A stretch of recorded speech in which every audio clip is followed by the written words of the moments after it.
আল্লাহকে পেতে হলে আমার কি কি করণীয়, খুব শর্ট করে আমি কয়েকটা পয়েন্টস আপনাদেরকে শেয়ার করছি। 1 নাম্বার, 2 নাম্বার হচ্ছে 5 ওয়াক্ত নামাজ। আল্লাহকে পেতে হলে নামাজ লাগবে, নামাজ নাই আল্লাহ নাই। ওয়াস্তাঈনু বিস-সাবরি ওয়াস-সালাহ, তোমরা সবর এবং সালাতের মধ্য দিয়ে আল্লাহর সাহায্য প্রার্থনা করো। আমরা এই জন্য নামাজে বলি ইয়াকা না'বুদু ওয়া ইয়াকা নাস্তাঈন, আমরা শুধু আপনারই ইবাদত করি এবং আপনার কাছেই সাহায্য প্রার্থনা করি। তো আল্লাহকে পেতে হলে নামাজের কোনো বিকল্প নাই। আল্লাহকে পাওয়ার তৃতীয় একটা মাধ্যম বলে দিই আমি, সওম বা রোজা রাখা। অল্প সময় গুটিয়ে নিচ্ছি, সওম বা রোজা রাখা। রোজা কেন আল্লাহকে পাওয়ার মাধ্যম জানেন? কারণ রোজা রাখা অবস্থায় আমরা কিন্তু গোপনে পানাহার করি না, করি? আমরা রোজা রেখেছি, গোপনে কিন্তু পানি খেতে পারি, কেউ দেখবে না। গোসল করছেন, আপনি পানি খেতে পারেন, কেউ দেখবে?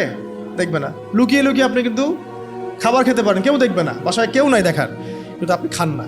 আপনি সবর করেন, সহ্য করেন, একদম সূর্যাস্তের সময় গিয়ে আপনি ইফতার করেন। এই যে কাজটা আপনি কেন করেন? কারণ আপনি ফিল করেন যে আল্লাহ আপনাকে দেখছেন।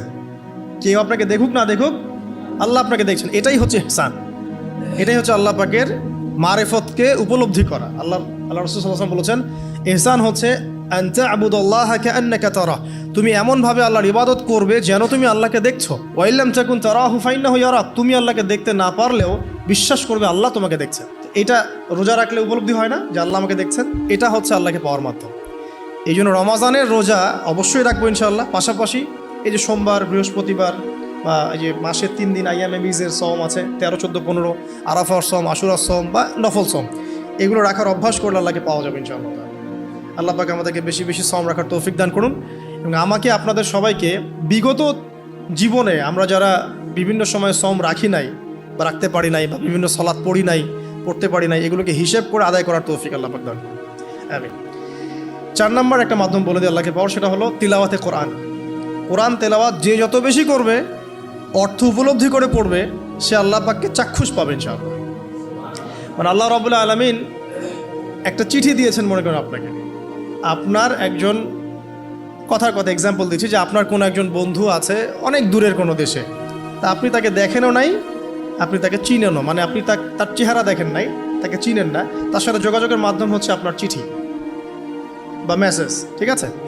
এখন সে আপনাকে কিছু মেসেজ পাঠালো, এই মেসেজের মধ্যে সে কিছু ইনস্ট্রাকশন দিয়েছে যে এইগুলো করতে হবে, এগুলো করতে হবে, বা আপনার প্রতি ভালোবাসার ইজহার করছে। কারণ এই মেসেজটা যদি আপনি পড়তে পারেন, তাহলে আপনি আপনার বন্ধুর সাথে একটা কানেকশন তৈরি করলেন না? বুঝতে পারছি না? আচ্ছা, এখন সমস্যা হচ্ছে কি, আমরা ওই মেসেজটা পড়তেই পারি না। আমরা তো কোরআনটা পড়তেই জানি না, তাহলে মেসেজটা পাবো কীভাবে?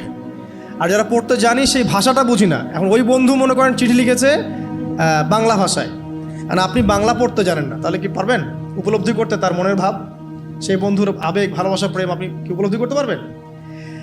লিখেছে সে উর্দু দিয়ে বা ইংরেজিতে, আপনি ইংরেজি বোঝেন না, ইংরেজি লিখতে পারেন না, তাহলে কি আপনি তার চিঠি বুঝতে পারবেন?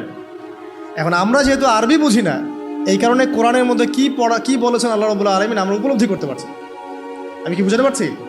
তো কোরআন শুধুমাত্র তিলাওয়াত করা যথেষ্ট নয়। তিলাওয়াত করলে আপনি প্রত্যেক হরফে 10 নেকি পাবেন, কোনো সমস্যা নাই, কিন্তু ওই মেসেজটাকে উপলব্ধি করতে হলে আপনার অর্থটা জানতে হবে।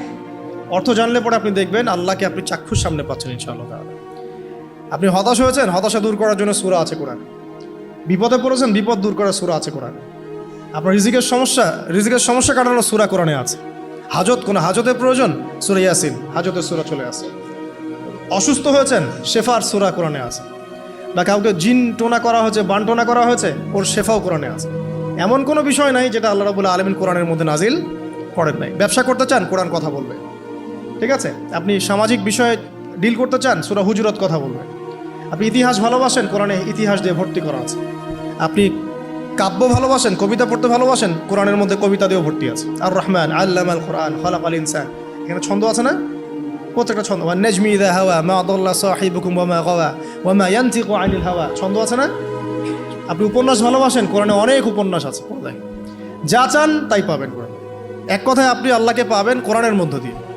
তো কোরআনের সাথে যার সম্পর্ক যত বেশি, আল্লাহর মারেফত সে তত বেশি পাবে ইনশাআল্লাহু আযজা ওয়া জাল্লা।